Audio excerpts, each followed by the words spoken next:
What if the history you've been taught is just the version they allowed? Lost empires, forbidden texts, erased revolutions. Their disappearance wasn't by chance. Top 10 untold facts. Generals, princes, philosophers, and the real people behind the masks. This isn't just history. This is the enigmatic veil. If history stays silent, listening is up to you. If it's not in the books, you'll find it here.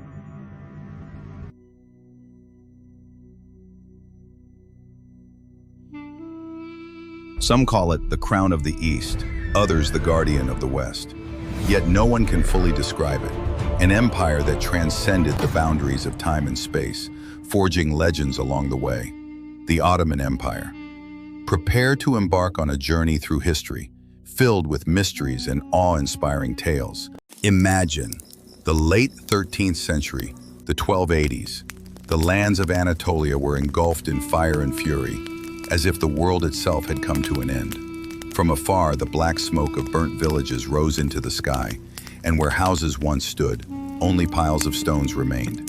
The streets were silent. Only the sound of the wind and the cries of orphaned children echoing through the ruins could be heard. Amid this chaos, a small tribe struggled to survive, the Kayi Clan. They were few in number, just a few hundred tents strong, yet their spirit remained unbroken. Their strength was not in wealth, but in their unity, faith, and courage. Once, the mighty Seljuk Empire was taking its last breath. A great empire was rotting from within, as feudal lords fought over thrones, tearing the people apart. The Mongols struck like lightning, reducing everything in their path to fire and ashes. Now, fear and despair ruled these lands. But history has taught us one truth. The greatest empires, the greatest leaders, often rise from the heart of chaos. In the midst of this darkness, there was a small light, a tribe whose name few had ever heard, the Kayi Clan. They had no wealth, no palaces, only a few hundred tents, a few thousand souls, a nomadic people. Yet their greatest weapon was not the sword. It was their faith, their will, their unyielding spirit. They had united to protect their families, their homeland. Who could have imagined that the children growing up in the shadows of these tents would one day shape the fate of the world? At that time, no one knew. But this small tribe's name would one day become the symbol of thousands of cities, millions of people, and one of the longest-lasting empires in human history. The name that history would remember forever, the Ottomans. The light, the hope, the one who would shape the future of the Kayi tribe, Ertugrul Bey. He was not merely the leader of his people. He was a wise guide, a protector, and a beacon of hope for all. Every morning, Ertugrul Bey would gather his tribe, teach them, and plan strategies for the future. He often said, "Our strength is not in our swords, but in our unity.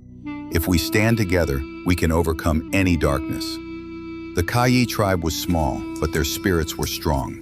Every tent held a story, and in every face, fear and hope mingled. At night, they would sit under the stars, planning for tomorrow, dreaming of the future. Every young boy and girl grew up on horseback, learning daily to fight for survival.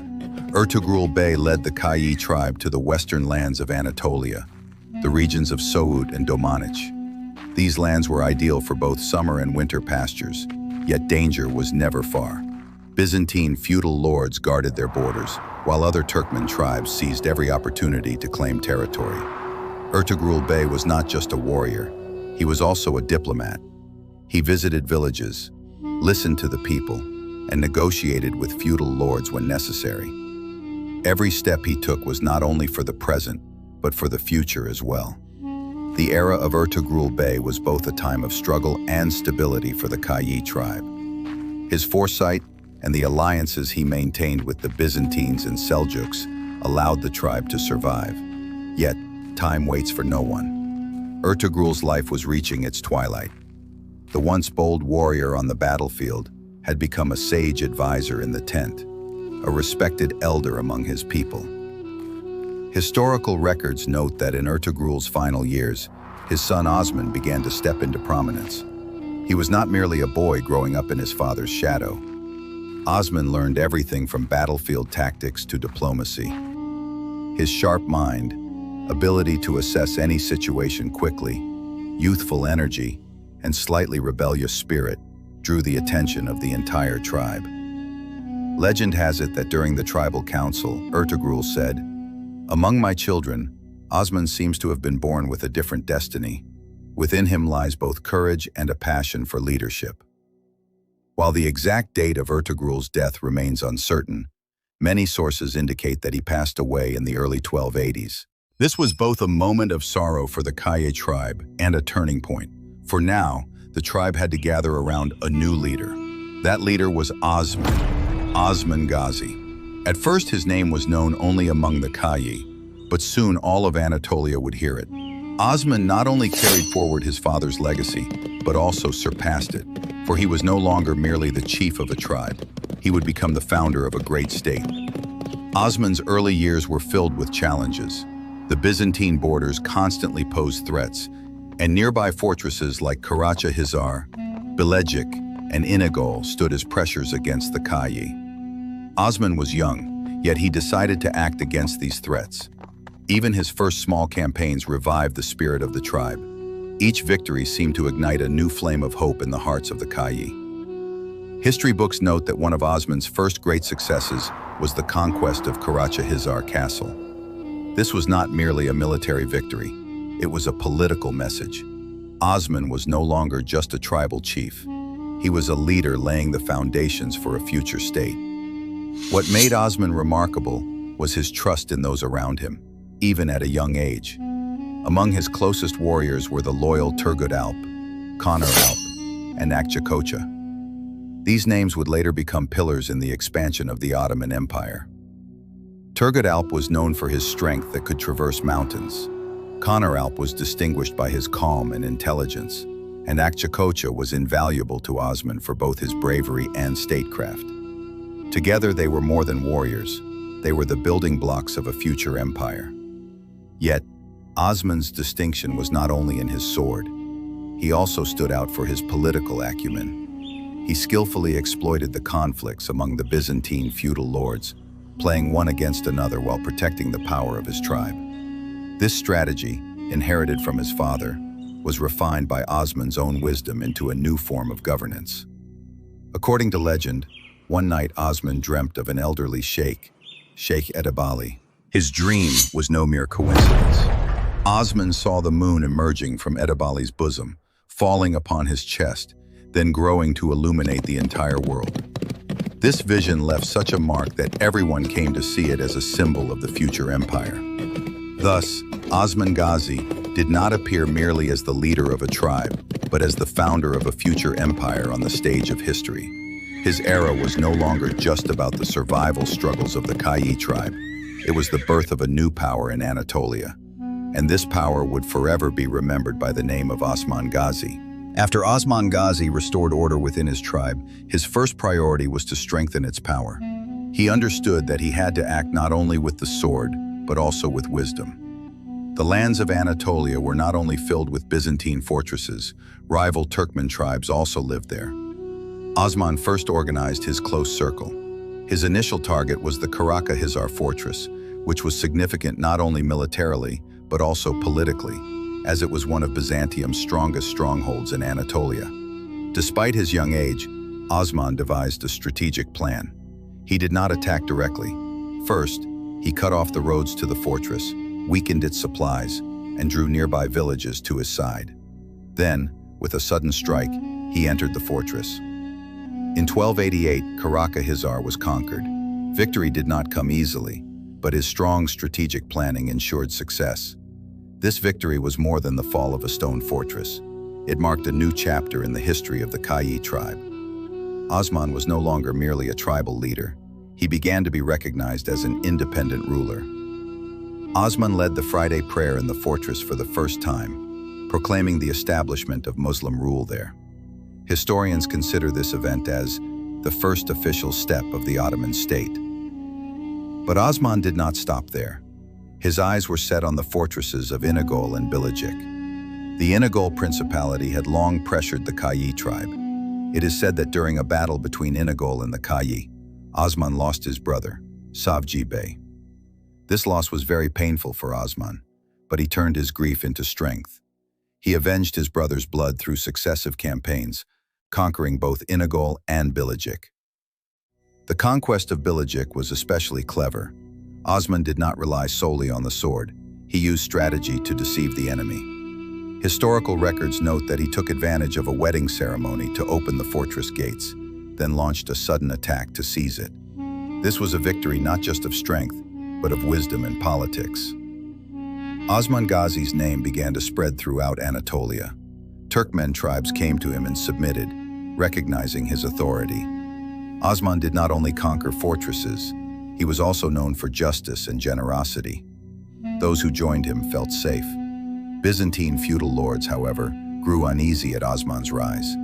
They thought this young bey was just the leader of a tribe, but over time they realized that he was becoming the founder of a new state. The connection of new fortresses and the attraction of tribes to Osman further strengthened his influence. During this period, Osman Gazi began to launch more open attacks against the Byzantine borders. Small fortresses around Bilecik, Inagol, and Sogut gradually came under Osman's control.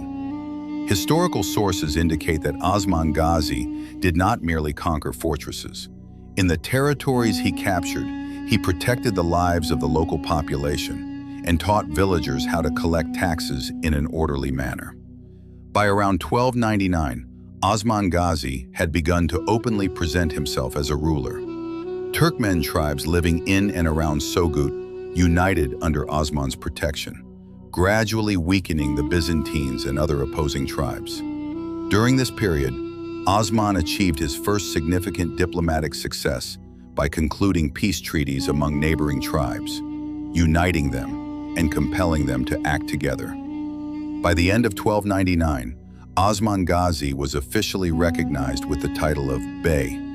This was not just a symbolic moment. It represented the first political emblem of the future Ottoman state in Anatolia. His army was no longer composed solely of warriors. Scouts, strategists, and local leaders also gathered around Osman Gazi. At the same time, Osman Gazi conquered the first major fortresses along the Byzantine frontier. These fortresses secured control over trade routes and served as key bases for future expansion. Historical accounts show that Osman did not view the protection and management of these fortresses merely as a military matter. He established administrative structures, safeguarded the local population, and began collecting taxes in an orderly fashion. Thus, Osman Gazi's era was no longer only about struggle and conquest. He laid the foundations for a new state, a new system of governance, and enduring influence in Anatolia. Historical sources remember him both as a brave warrior and a far-sighted statesman. This period is recorded in history as the time when Osman Gazi began to govern Sogut and its surroundings. Osman Gazi was no longer just a tribal bey. He was emerging as a prominent leader in the Anatolian lands. Sogut and the surrounding fortresses were under his control, and his army was always ready for battle. During this period, Osman launched increasingly bold attacks against the Byzantine frontiers. One of his first major operations targeted the areas around Bilecik and Yarhisar. These victories established Osman not only as a formidable warrior, but also as a strategic and thoughtful leader. During these years, Osman Gazi began to expand a permanent administrative system for the first time. Garrisons were appointed in the fortresses, the safety of villagers was ensured, and trade routes were protected.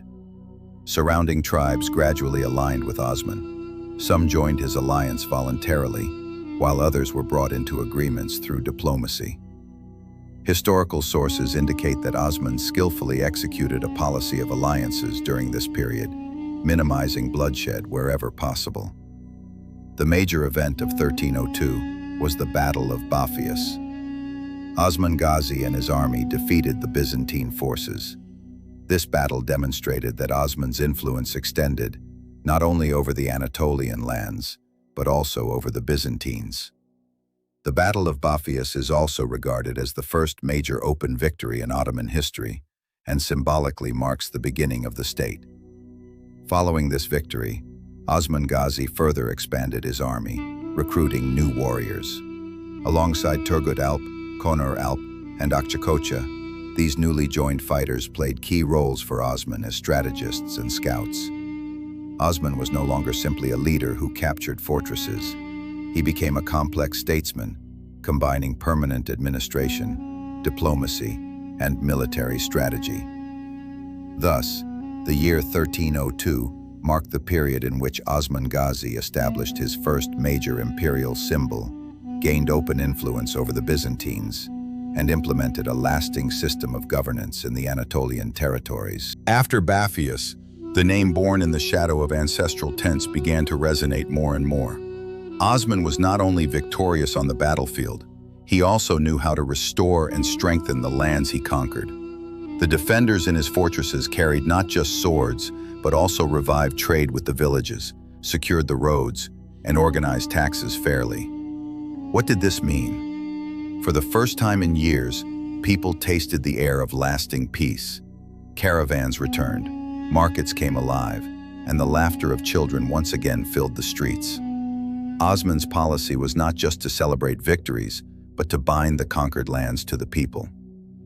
In newly captured territories, he would sit with local elders, forging agreements that protected their rights. It was no coincidence that Christians in the villages quietly turned to him. They sought protection from harsh taxes and violence, and a secure future for their families. For Osman, these moments were examples of practical politics. What you win with the sword, maintain with law and order. The army itself was evolving. Previously made up only of cavalrymen, it now included specialists, mobile scouts, road patrols, and simple administrative units handling accounts and logistics. The new generation of warriors around him were skilled not only in combat, but also in settlement, caravan security, and the fair administration of local courts. This meant a fast and agile army that could also build cities. Diplomacy became one of Osman's most powerful weapons. He carefully eased hostilities between neighboring tribes, brought some into voluntary alliances, and offered benefits to others to move together strategically. These quiet agreements often brought more success than battles, because villagers would remain loyal wherever governance was fair and dependable. The changes in the fields were even more striking. Crops were replanted, irrigation systems restored, and repair plans executed in collaboration with the population. Markets established around the fortresses revitalized cross-border trade and stabilized state revenue, all under Osman's principle of fair taxation. In the tales of night guards and the stories whispered by village children, one idea circulated. This was no longer the survival story of a single tribe, but the beginning of a great history. Those who followed Osman were not just warriors. They were farmers, traders, and families seeking a new order. His motto became more than victory. It was about living and building. Thus, Osman's era reached a turning point. The goal was no longer just the conquest of fortresses. It was to unite different worlds, create a model of governance, and lay administrative, economic, and social foundations for the future. Upon these foundations, Osman's heirs would achieve even greater deeds. In 1308, the fortress of Koprihizar was captured. This conquest accelerated the Ottoman advance westward. Byzantium was no longer just losing border fortresses. Its influence in Anatolia was slowly fading. By the 1310s, Osman Gazi set his sights on even greater targets, Iznik and Bursa. Iznik had long been one of Byzantium's religious and political centers. The Ottoman army laid siege to the city, but its strong walls and the determined resistance of the Byzantines prevented its full capture. Nevertheless, the siege crippled the city's trade and daily life. The most significant turning point began in 1317, when Osman Gazi established the siege of Bursa. Small forts were built around the city, and roads were blocked to prevent any outside aid. The siege lasted for years. The city gradually grew helpless. During this time, Osman Gazi fell ill. His final years were spent in bed, yet he left a command for his sons and warriors. This journey is not complete until Bursa is taken. In 1326, Orhan Gazi fulfilled his father's wish. After a long siege, Bursa surrendered and became the capital of the Ottoman state. This was not merely the capture of a city, it marked the official birth of the Ottoman Empire. Osman Gazi, however, did not live to see this victory. He passed away in 1324. Yet his dream was realized. After Bursa's conquest, his body was brought to the city and buried atop its highest hill. Osman Gazi had passed away, but his vision, his dream, and his state-building legacy lived on in the heart of Orhan Gazi. The young Orhan, now on the throne, aimed to realize his father's dream not just over a single city, but across all of Anatolia. Bursa was already the new capital of the Ottomans, but for Orhan, this was only the beginning. As he took his first steps through the city's walls, he moved not just as a ruler, but as a visionary. Fortresses were reinforced, roads were blocked, and new strategic positions were established around the city.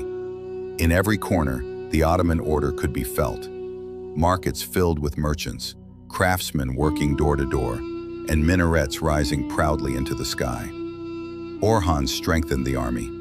Professional soldiers were recruited, and a new system of discipline and organization was implemented. With each hoofbeat, fear spread among their enemies. Byzantine borders gradually weakened, while Ottoman influence expanded across Anatolia.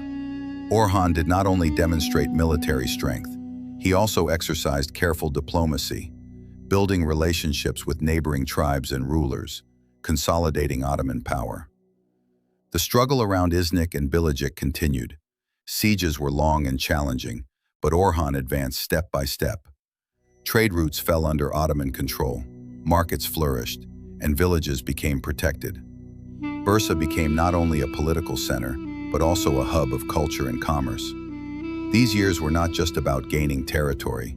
They were the years in which the state, the army, and the cities were shaped. Every action Orhan took laid the foundation for a future empire, turning his father's vision into a larger reality.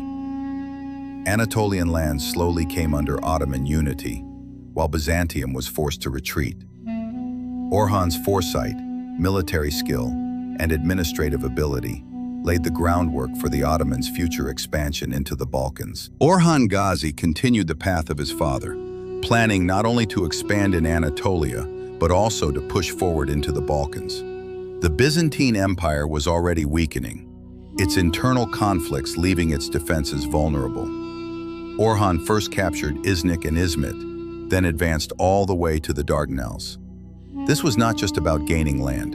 It was the opening of a gateway for the Ottomans into Europe. In 1345, the Karasi Beylik was incorporated into the Ottoman realm. This gave Orhan a great naval force. From then on, Ottoman ships began to sail across the Marmara and Aegean seas. With this, Orhan realized that power was needed not only on land, but also on the seas. Constantinople, the Byzantine capital, was still surrounded by the waters of the Marmara. Without cutting it off, a true victory would be impossible. The Karasi Turks already had small ships and skilled sailors along the Aegean coasts. Orhan immediately brought these into Ottoman service. The ships were not only used to transport soldiers, but also to protect the shores and launch raids on enemy ports. Imagine the sound of waves along the coast, Ottoman ships gliding across the horizon, red banners fluttering on their sails.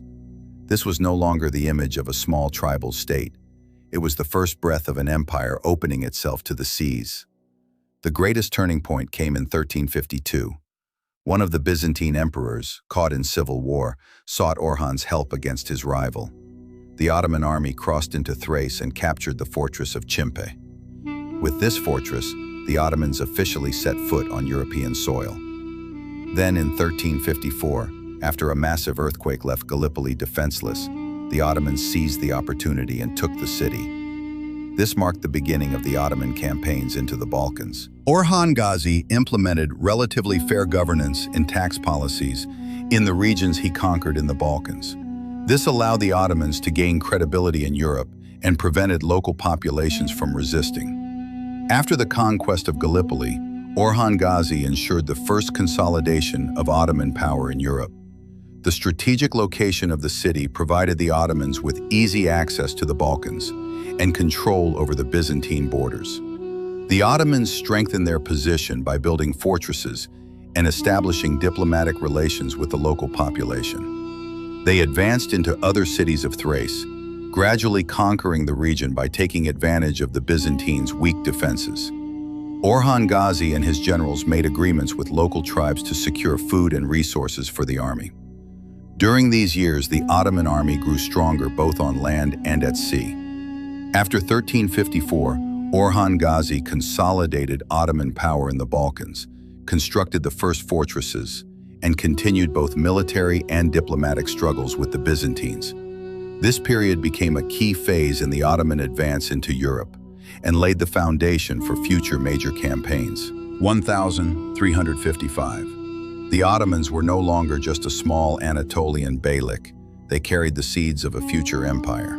After the capture of Chimpe Fortress, Orhan Gazi made another bold move. His eyes turned to the Balkans.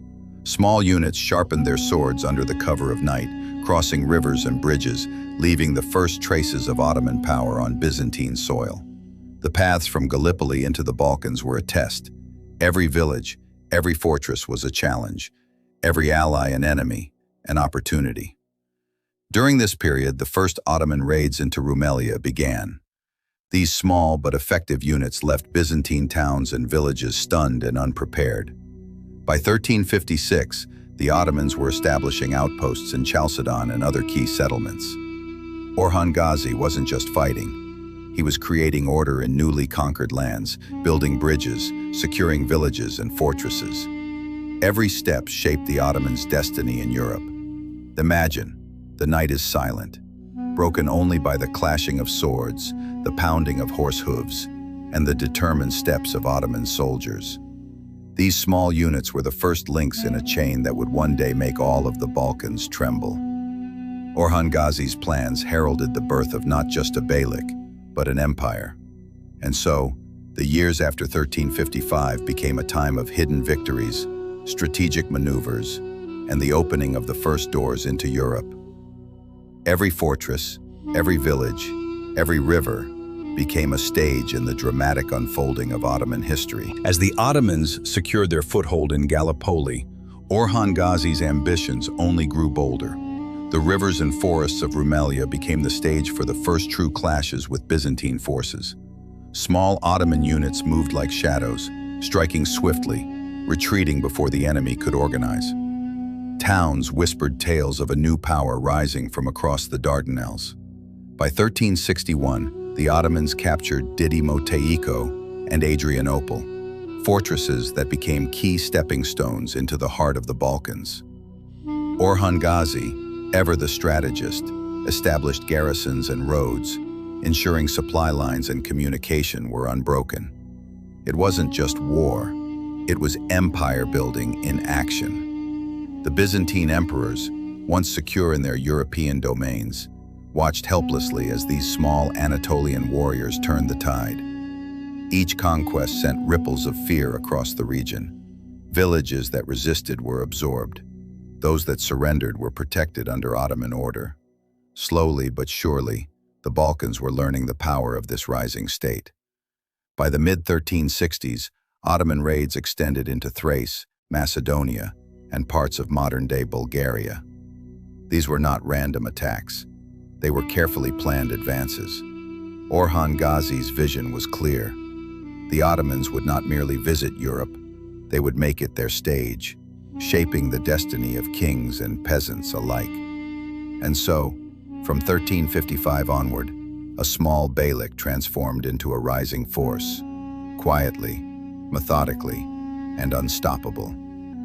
Every river crossed, every fortress captured, and every village pacified was a drumbeat in the symphony of empire. The shadow of the Ottomans was stretching further, promising that soon, no corner of the Balkans would remain untouched. The mid-1360s. The Ottoman march into the Balkans was gaining momentum. These steps were not mere raids. Every move was calculated, every strike deliberate, laying the foundation for a great empire to come. And the target was no coincidence. At the heart of Thrace stood one of Byzantium's most important cities, ancient Adrianople, today's Edirne. After the death of Sultan Orhan, his son Murad ascended the throne, determined to continue his father's path. His vision was clear. The Ottomans would not come to Europe for plunder alone. They would stay, claim cities as capitals, and shape the destiny of kings and peasants alike. In 1361, the Ottoman army reached the gates of Edirne. No longer a band of raiders, this was a disciplined, organized force, skilled in siege warfare and ready to challenge the old world. Edirne's walls were strong, but inside the city, weakness reigned. Byzantium's power was fading, its people weary. The defense could not last. At last, after tense days, Edirne surrendered. Historical accounts reveal the city was not taken by bloody battle, but by its gates being opened to the Ottomans. This marked not just a military triumph, but the Ottomans' first great political and psychological victory in the Balkans. From that moment, Edirne was more than a city. It became the gateway to Europe. With its strategic position, the Ottomans could control every road of the Balkans. Soon after, Edirne rose as the empire's capital. From here, the fate of the Balkans was sealed as the Ottoman banner began to sweep deep into Europe. The conquest of Edirne was not simply the fall of a city, it was the beginning of a new age, one that would reshape European history for centuries to come. By this time, the Ottomans had already established a strong foothold in the Balkans. Sultan Murad's next target was Greece and the coasts of the Aegean Sea. These regions were not only important for territorial expansion, they also held the key to the Ottomans' future trade routes and strategic control over the seas. When conquering cities, the Ottomans did not rely solely on force and weapons. Diplomacy, agreements with local leaders, was one of their most powerful tools. Many cities accepted Ottoman rule without resistance. This approach was ideal for saving time and preserving resources. The Ottomans were not only seeking victory, but also taking steps to ensure lasting control. Advancing towards the Aegean coast represented both a challenge and an opportunity. Port cities were not only vital for trade, they were gateways to naval dominance, security, and future conquests. Here, the Ottomans strengthened their position through a combination of diplomacy and a disciplined army. Every conquest brought new opportunities, and every agreement added to their power. This stage marked the beginning of Ottoman influence beyond land territories, extending to the coastlines. By conquering the Greek islands and coastal cities, the Ottomans gained an advantage in trade with Europe, secured key ports, and laid the foundation for future expansion. The routes leading to the Aegean Sea were now under Ottoman control. This was not merely the conquest of new lands. It was a demonstration of power at sea. As the Ottoman navy grew stronger, the positions of Byzantium, Venice, and Genoa in the Aegean and the Mediterranean began to weaken. Each new port, each new island, added to the empire's economic and military strength. The naval policy that began during Sultan Murad's reign would later lay a firm foundation for the conquest of Constantinople under Mehmed II, Mehmed the Conqueror. For dominance at sea often determined the outcome of wars on land. The Ottomans were no longer establishing authority only in the Balkans and Anatolia, but also across the seas. This was a clear sign that they were becoming an unstoppable force in Europe. What had started as an advance through the Balkans was now strengthened by their foothold along the Aegean coast, expanding the horizons of a great empire. As the Ottomans established their presence along the Aegean coasts and the Greek islands, they were doing more than simply expanding their naval power. Every new port, every captured island became a vital part of the empire's strategic plan, securing Ottoman dominance over trade routes with Europe. In 1371, while the Ottoman army consolidated its position in the Balkans, controlling Serbia and Macedonia, securing the trade routes along the Aegean coast became a central part of their daily strategy. These ports were not just crucial for transporting goods and supplies, they were also essential for military logistics, fleet movements, and maintaining long-term and strategic superiority. As ships sailed from these harbors into the Aegean and the Mediterranean, the Ottomans could keep Byzantine, Venetian, and Genoese trading vessels under control. Each captured port, each conquered island, strengthened the empire both economically and militarily. Securing trade routes and ports also served as a tool of diplomacy. The Ottomans negotiated with local rulers, while cities that resisted were subdued by their disciplined army. Every conquest was not only about territorial expansion, it was about building a stable foundation for even greater victories in the future. The drama of this period unfolded on both sea and land. As ships gradually came under Ottoman control in the harbors, the army advanced across the Balkans, establishing solid bases and demonstrating the empire's strength. Every step, every conquest, signaled the rise of an unstoppable power in Europe. These actions, expanding the horizons of a great empire, showcased how strategic dominance was achieved on both land and sea. The ports, islands, and trade routes secured the Ottomans' future access to Constantinople and the Mediterranean, solidifying the path of the empire's expansion. From 1387 onward, the Ottoman navy began to operate in the Aegean Islands, and their efforts were not limited to territorial conquest alone. They kept Byzantine and Venetian ships under a shadow of fear across the seas. Each port city, each conquest, was not merely the seizure of an island or a piece of land. It was a strategic move that strengthened the empire's economic and military power. The situation changed dramatically with the Ottoman takeover of the islands of Lesbos, Midilli, and Chios on Succots. Trade ships coming from Europe were now forced to pass under Ottoman control. Every maneuver, every step these ships took upon entering the ports further demonstrated the Navy's authority. Trade routes were firmly in the hands of the empire, and each port captured, each island seized, reinforced the Ottomans' economic and military strength. Along the Aegean coast, ships slowly yielded to Ottoman command as waves lapped against their hulls. Naval commanders carefully planned every movement, controlling each port and bay according to strategic objectives. This was not just a demonstration of maritime dominance. It was a tactic laying the groundwork for even greater conquests in the future. As islands were gradually adorned with Ottoman banners, ports and bays symbolized the empire's power. Each conquest, each tactical maneuver, showed viewers the unstoppable rise of the Ottomans in Europe. The Navy was not only a military force, but also a powerful tool of diplomacy and trade strategy.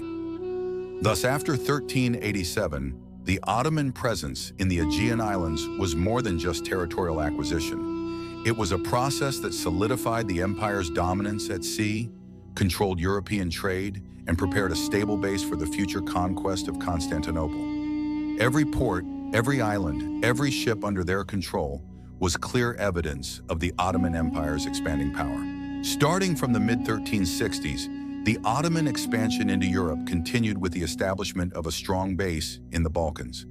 Yet Sultan Murad did not limit himself to conquering land alone. His vision extended to greater and distant goals: to gain dominance over the seas, control ports and trade routes, and lay the groundwork for the conquest of a great city, Constantinople. From 1387 onwards, the Ottoman navy became actively operational in the Aegean and Mediterranean seas. Ships moved over the waves as if alive, each maneuver, each turn reflecting the empire's future plans. The navy was not merely for military purposes, it was also a critical tool to control trade routes, deliver supplies and weapons to cities, and secure diplomatic leverage.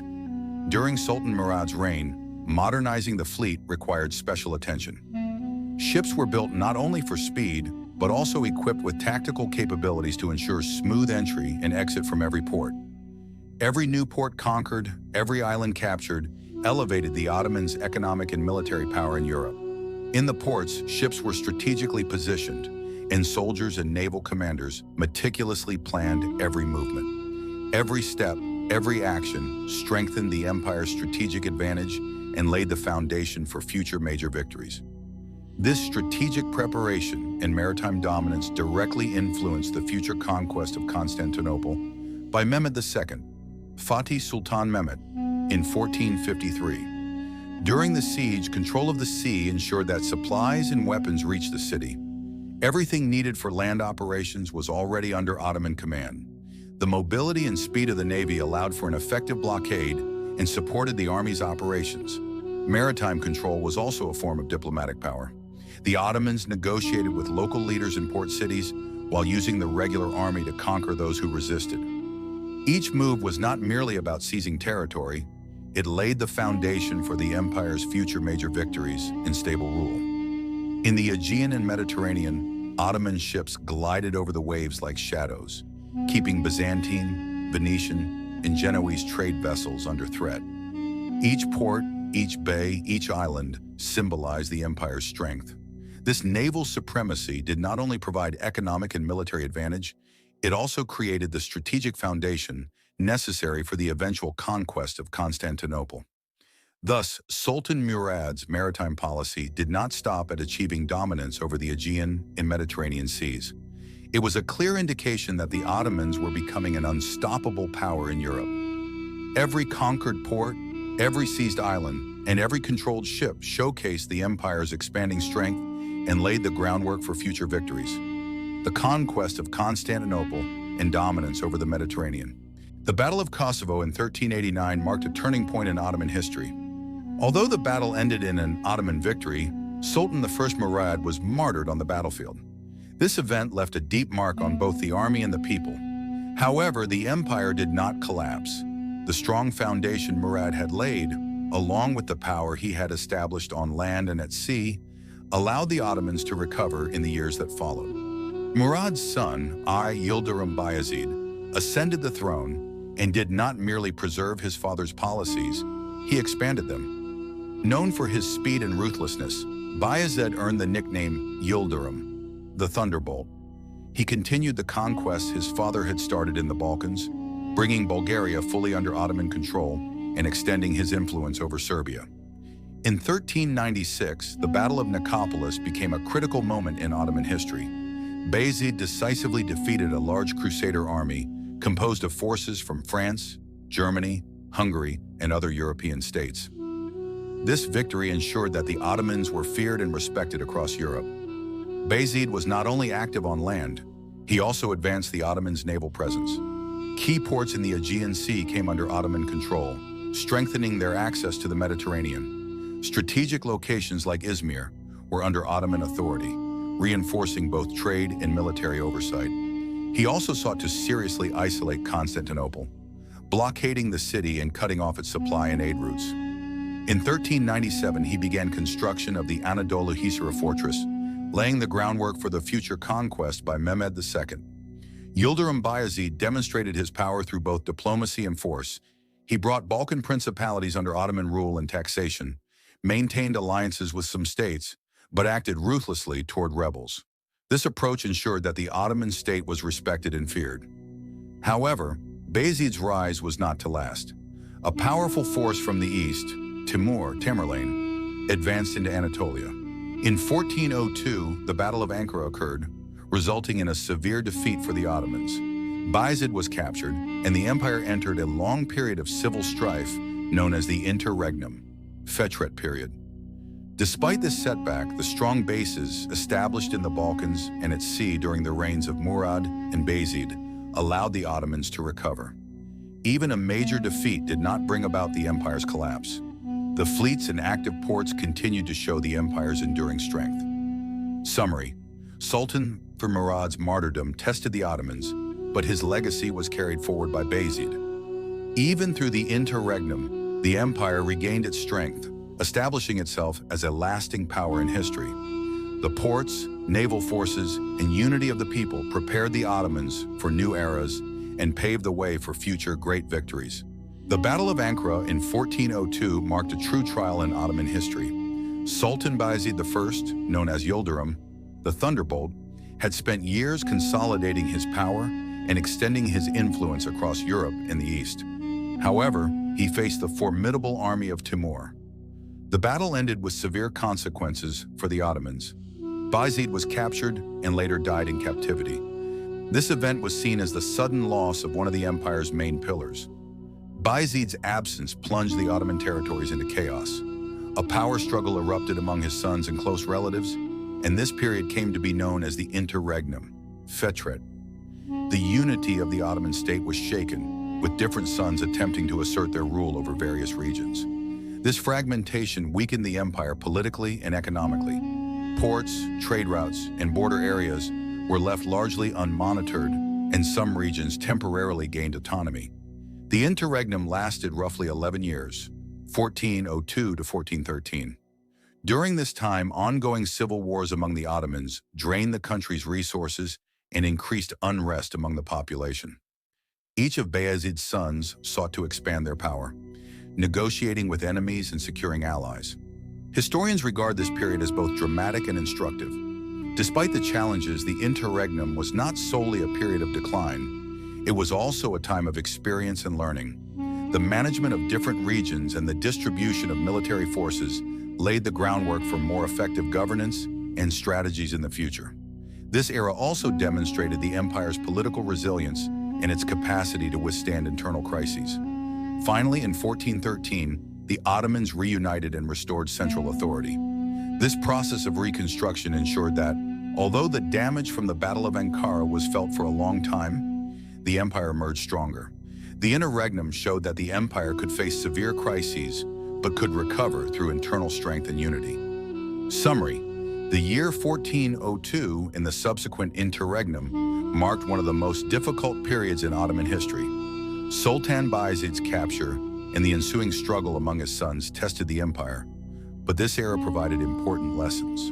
Although internal conflicts and temporary fragmentation weakened the state, the Ottomans ultimately restored strong central authority and continued their historical trajectory. Nevertheless, the strong foundation established by Sultan Murad I and his son Yildirim Bayezid did not allow the Ottoman Empire to completely collapse. This period is particularly related to the Fetret period that emerged after the Battle of Ankara in 1402. Sultan Bayezid's capture by Timur created a vacuum in the political center of the empire.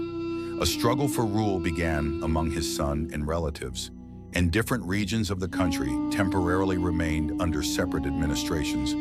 The Anatolian provinces were briefly fragmented, and some principalities tried to regain their independence. The situation in the Balkans was also chaotic. The Christian principalities and city-states located in the region attempted to protect and restore their independence by taking advantage of the weakening of Ottoman central authority. Serbia, Bosnia, and other states were able to exercise more autonomous control over their internal affairs for a certain period. However, the strong military and administrative structures of the Ottomans stood against these pressures. The systems created by Sultan Murad and Bayezid, particularly the organization of the army, military discipline, and tax collection mechanisms, prevented the collapse of the empire. In the Anatolian regions, the Ottoman administrative system was also rapidly restored. Through Bayezid's sons and other loyal officials, fragments of the central authority were brought back, and tax and resource collection was reestablished. Discipline was maintained in the army and military garrisons, and the border regions were reinforced again. This helped the empire remain resilient on both its European and Eastern borders. This period demonstrated that the Ottoman Empire was not solely dependent on the power of a ruler or an individual leader. Strong administrative structures, experienced military commanders, the functioning tax system, and the loyalty of local administrations ensured that the empire survived even the most severe tests.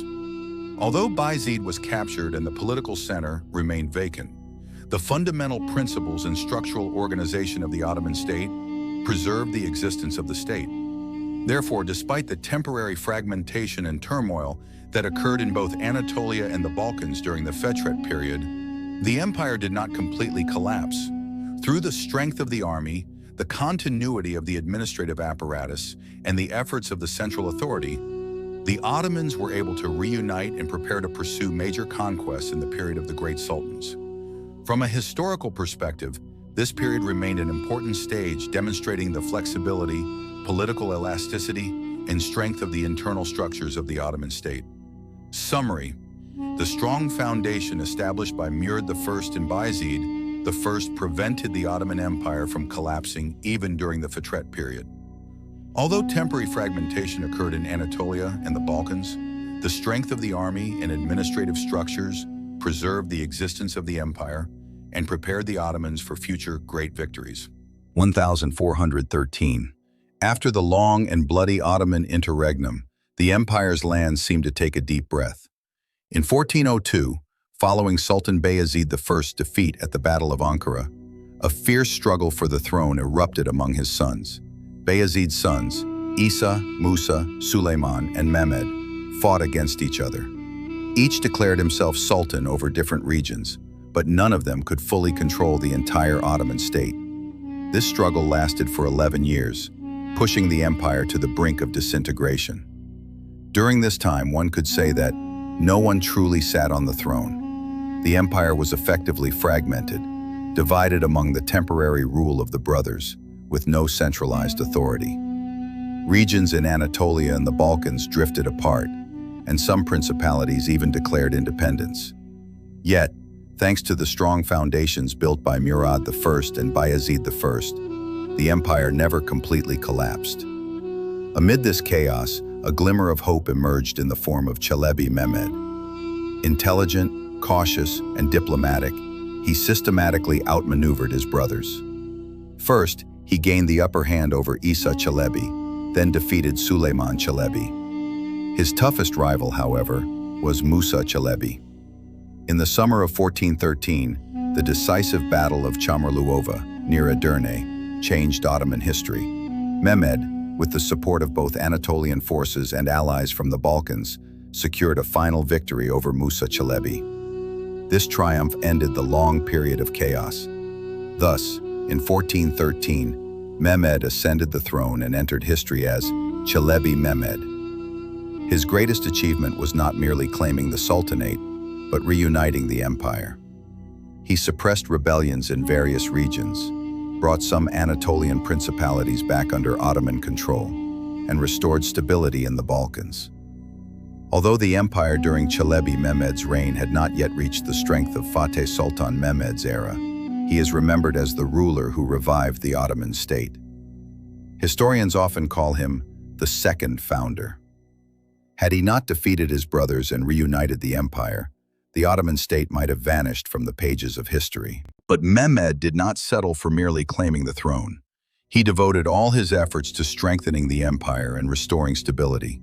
He suppressed uprisings across Anatolia and the Balkans, brought the fragmented beyliks back under Ottoman control, and ensured security along the borders. Every village, town, and fortress revived under Mehmed's resolute leadership.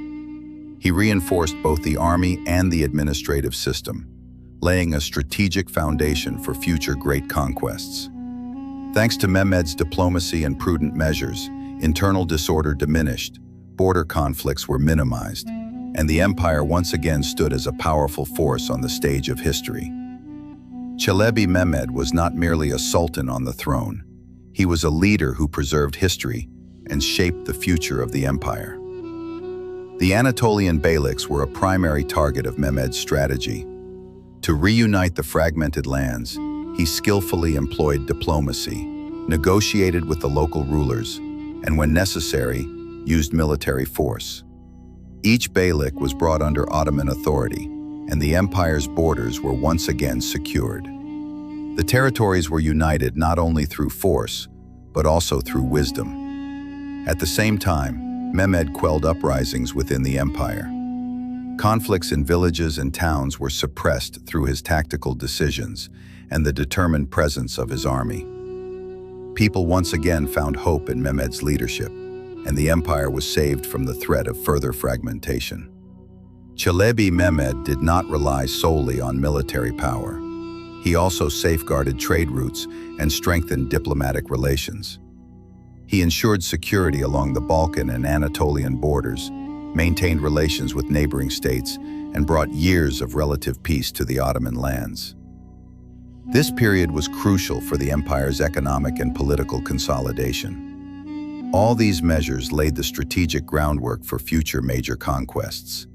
The great campaigns of Sultan Mehmed II and subsequent sultans would only have been possible in the stable and unified imperial environment that Mehmed had created. Çelebi Mehmed did not merely protect the empire, he prepared it for the future, ensuring it remained strong, stable, and ready to thrive on the stage of history. His reign, historians say, was the era of preservation and reunification for the Ottoman Empire. The year 1421 arrived, and Çelebi Mehmed passed away. After his death, his son Murad II ascended the throne. Despite his youth, he took on the mission of preserving and further strengthening the stable and powerful empire his father had built. In his early years, Murad II focused on the internal stability of the empire. In both Anatolia and the Balkans, rebellious movements and the partial independence of certain beyliks still persisted. Murad II combined diplomacy with military power to eliminate these threats. In some regions, he conducted peaceful negotiations and reached agreements with local rulers. When necessary, he immediately deployed his army to suppress uprisings. Along the Balkan frontiers, Murad II's forces regularly patrolled, reinforced border fortresses, and improved military preparedness. This period is remembered as a time when he paid special attention to the training and discipline of his army. The janissaries and other professional units were organized, and border towns and trade routes became secure. Murad II also prioritized economic and administrative reforms. Markets in cities revived, trade routes were protected, and agricultural production in villages increased. Diplomatic relations with neighboring states were strengthened, expanding the empire's influence as well as its power. This stability laid the strategic groundwork for future great conquests. During Murad II's reign, the Ottoman Empire stood strong both internally and along its borders. He was not only a sultan but also a strategist and guardian, shaping the empire's future. His efforts fortified the Ottoman political, economic, and military structures for centuries to come. Murad II paid particular attention to Balkan border security, restoring fortresses and strengthening the army. Several small Anatolian beyliks were integrated into the Ottoman realm through diplomacy or military pressure. Thus, during Murad II's reign, conquests were mostly strategic moves to ensure political and military stability. Major city conquests came later under Sultan Mehmed. Murad II ruled for approximately 30 years, during which he maintained and secured Ottoman borders. This period is remembered for both internal stabilization and military consolidation along the Balkans and Anatolia. Murad passed away in 1451, primarily due to the frailty of old age and the exhaustion of long years of rule. His death marked the beginning of a new era for the Ottoman state. His son Mehmed, who would later be known as Mehmed the Conqueror, ascended the throne at the age of 19. On the day of his coronation, the palace was calm yet charged with anticipation. Loyal servants inherited from his parents and prominent viziers gathered around him. The palace buzzed with activity. Banners fluttered, flags were raised, and servants and courtiers moved hurriedly through the halls. Mehmed's first action was to send messages across the empire, to the Balkans, Anatolia, the armies, and the beyliks, conveying a message of peace and stability. His goal was clear: to establish order within the empire while strengthening its borders. The young sultan began by examining the administrative system established by his father. The stable and strong state structure created by Murad, the disciplined organization of the army, and well-fortified borders provided Mehmed with an ideal foundation for future conquests. His first decisions included increasing patrols along the Balkan and Anatolian borders and strengthening diplomatic ties with neighboring beyliks. Mehmed personally oversaw the army. He monitored the training of the janissaries and other professional units, ensuring they were prepared not only for battle, but also for maintaining security in cities and along the borders. Fortresses were reinforced and military positions were strengthened. From his very first days on the throne, Mehmed already focused on future conquests. His objective was clear: to consolidate the Ottoman Empire internally while securing its influence on both European and Asian frontiers. Despite his youth, he paid meticulous attention to the discipline and strategy of his forces. From the start, the Sultan maintained diplomatic contact with neighboring states. Embassies were sent to Byzantium, Serbia, and Venice, with the aim of reducing border conflicts and enhancing Ottoman influence.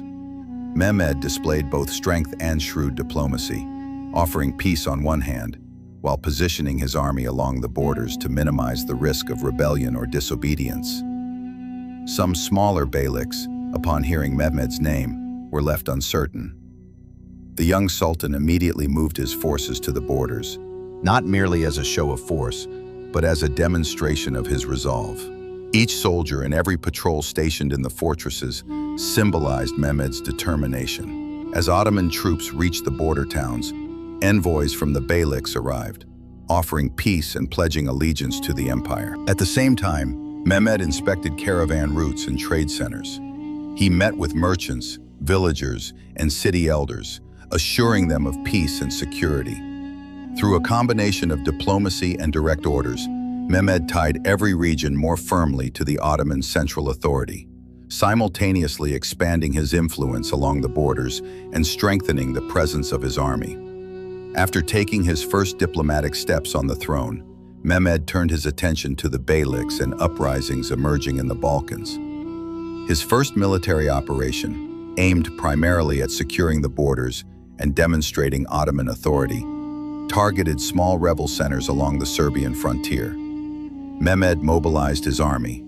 Janissaries, cavalry units, and soldiers patrolling border fortresses underwent rigorous preparation. The Sultan personally oversaw strategy, marking villages, fortress roads, and enemy positions on maps. For the first time under Mehmed's decisive command, the troops set out on campaign. Horsemen raised clouds of dust along the frontier, while infantry advanced to secure fortresses and pacify villages. The army moved not merely to display strength, but to quell rebellion and protect the populace. This first military operation exemplified Mehmed's to combine strategic intelligence with diplomatic skill. After witnessing the power of his army, the rebellious beyliks sought resolution and submitted peacefully to the Ottoman rule. The operation ensured the empire's border security while demonstrating Mehmed's leadership and ability to command his forces directly. Afterwards, Mehmed also engaged with the Anatolian beyliks.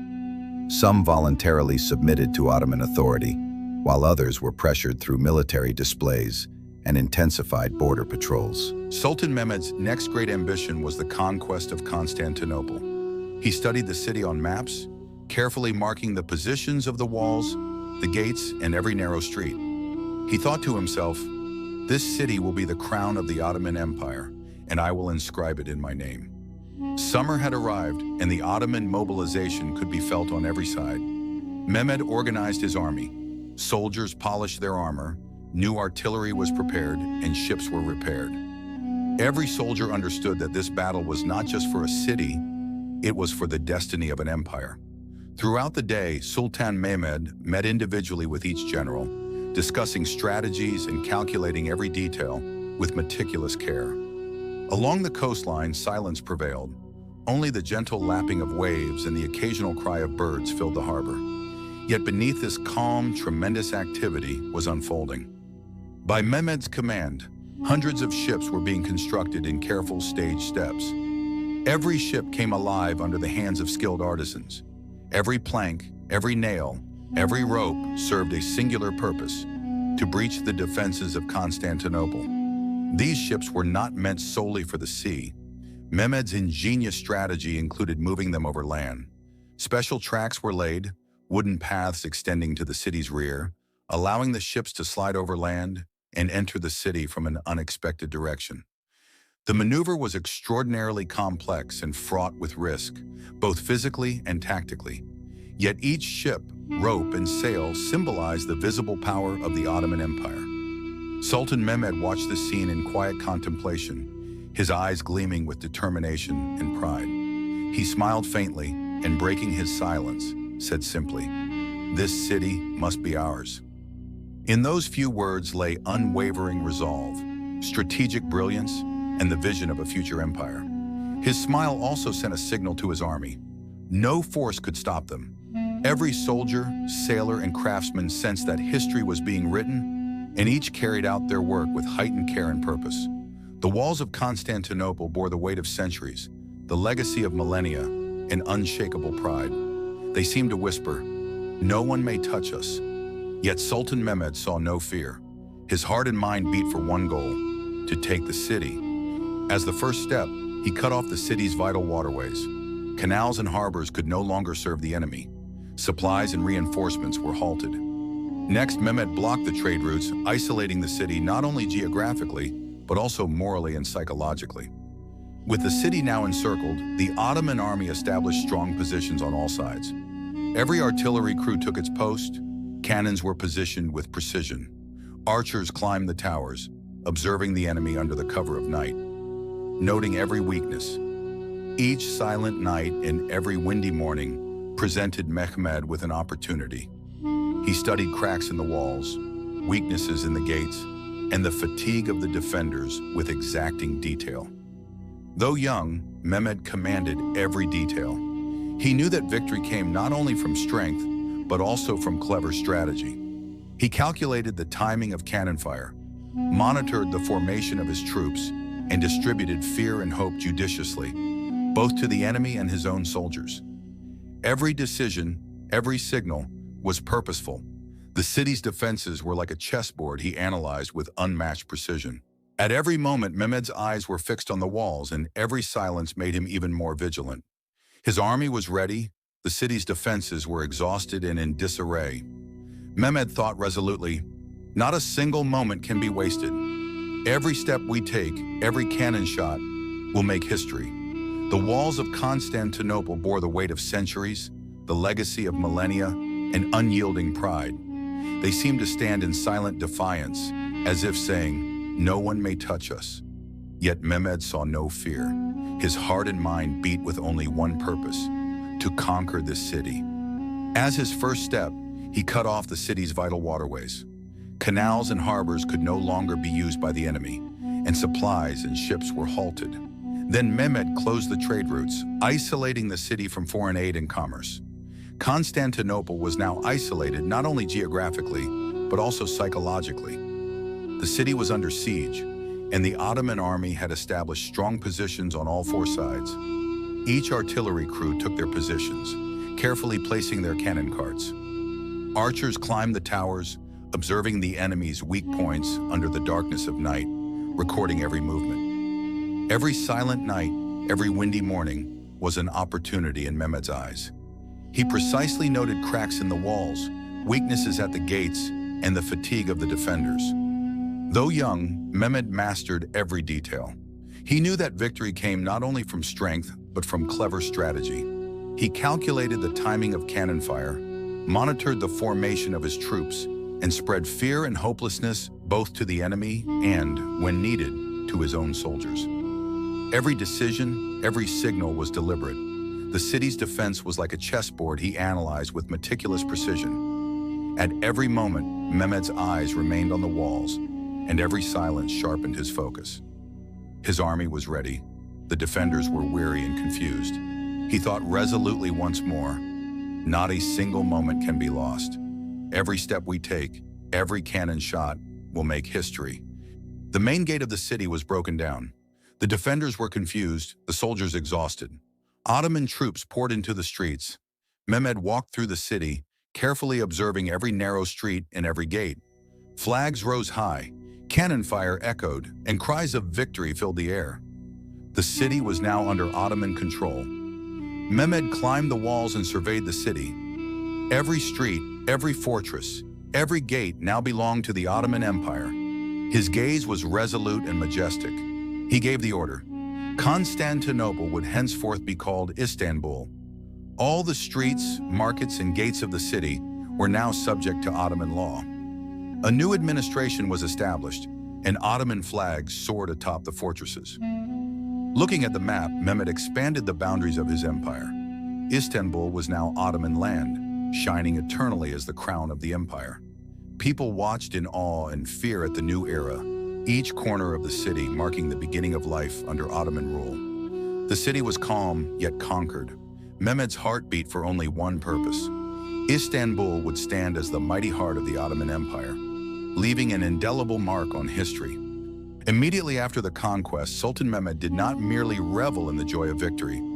His focus was firmly set on the future administration of the city. He immediately began organizing the administrative and military systems. Topkapi Palace, a location of both strategic and symbolic importance in the heart of the city, became the center of Mehmed's attention. This palace was not merely a residence for the Sultan. It also served as the central hub for imperial administration, where the army and the city's military plans were devised.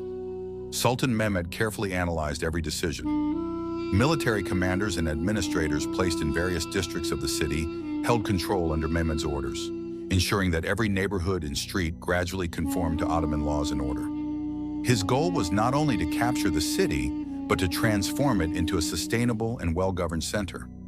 Mehmed understood that Istanbul's strategic position was vital for the future strength of the Ottoman Empire.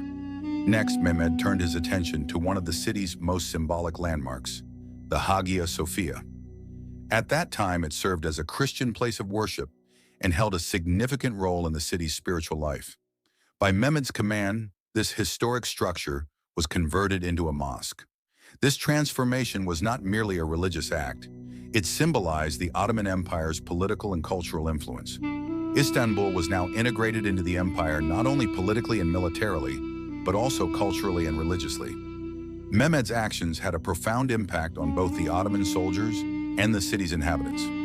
Christian residents were placed under protection, their rights ensured, and as the Muslim population grew, new mosques and religious structures were constructed throughout the city. Every street, market, and neighborhood gradually adapted to Ottoman laws and order. The city was no longer just a conquered territory, it became the center and symbol of the empire. A new era for Istanbul began under Mehmed's guidance in strategic planning. He ensured that the city strengthened as a political, military, and religious center.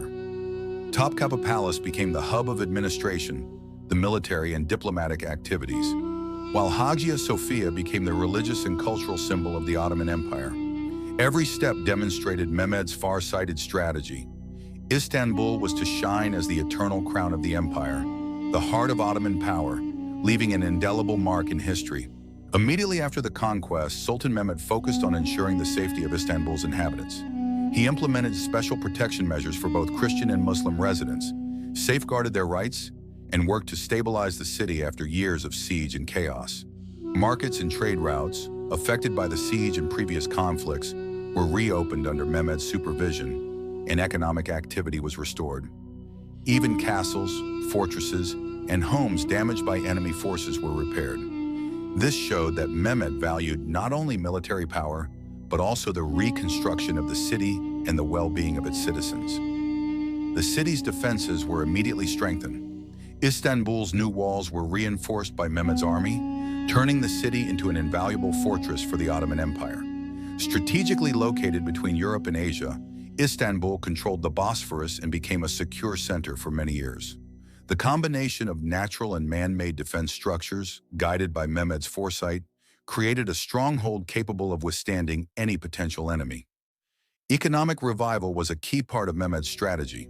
The Golden Horn Harbor became an important trade center and the main base of the Ottoman Navy, providing both defense and maritime trade opportunities. Merchants from across the empire brought goods, spices, and valuable items to the city, restoring Istanbul's role as a significant regional trade hub. With this economic resurgence, the city quickly developed, attracting artisans, scholars, and traders, and its cultural and financial life was revitalized. Mehmed's strategy extended beyond military and economic matters. Istanbul was fully integrated into the Ottoman administrative and military system, laying the foundation for a long-term imperial capital. Administrative offices, military units, and religious institutions were established to ensure order and facilitate governance.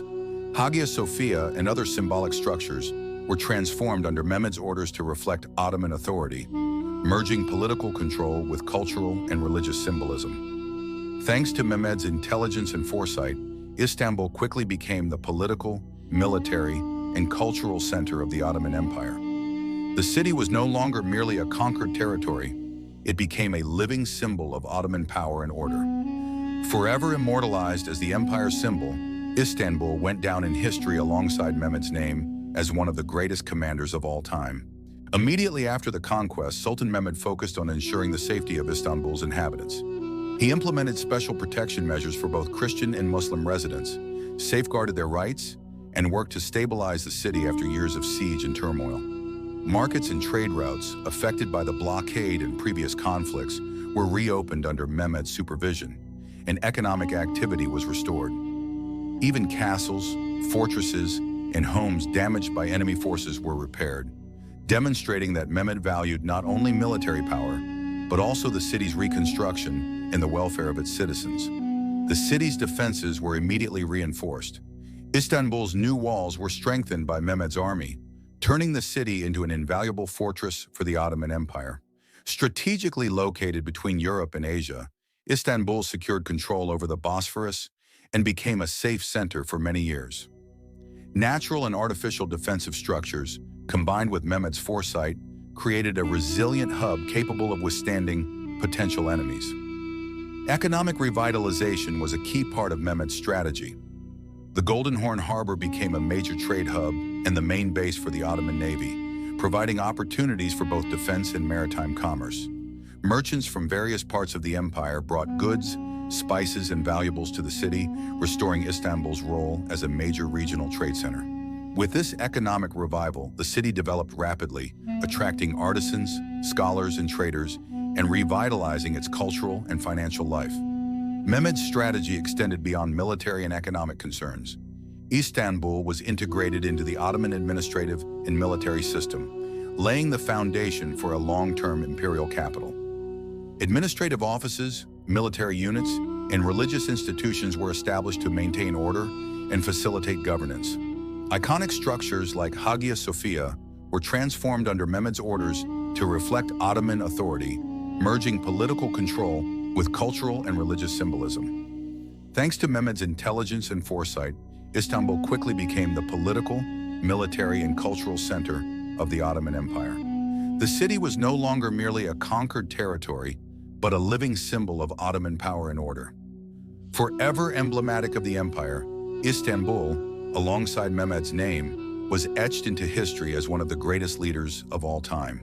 The Golden Horn Harbor received special attention. It became the main military base of the Ottoman Navy, with all the necessary infrastructure for shipbuilding, supplies, and military preparation. Daily drills were conducted, and naval ships were kept ready at the harbor at all times.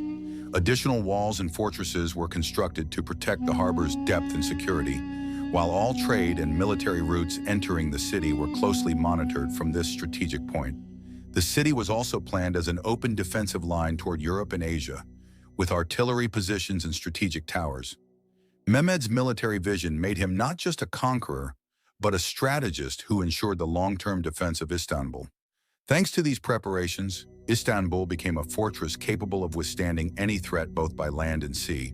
After the conquest of Istanbul, Mehmed the Conqueror's visionary strategy transformed the city from merely the Ottoman Empire's capital and military base into a strategic hub for intercontinental diplomacy and trade. The city acted as a bridge between Europe and Asia, becoming the center for diplomatic missions, ambassadorial meetings, and commercial exchanges. Envoys, merchants, and scholars from foreign states gathered in Istanbul, marveling at the city's grandeur and the power of the empire. According to Mehmed's plan, the city's economic and cultural infrastructure supported this role. Trade accelerated through its ports, and markets were filled daily with merchants from different nations. Mosques, madrasas, and libraries fostered the development of culture and learning, promoting harmony among diverse ethnic and religious groups. Istanbul's role did not diminish after Mehmed's death. For centuries, the city remained a strategic, cultural, and economic center in both Ottoman and world history. Thus, Mehmed did not merely conquer a city, he made it a city that united continents, the heart of an empire, and a symbol of its grandeur, cementing its place in history.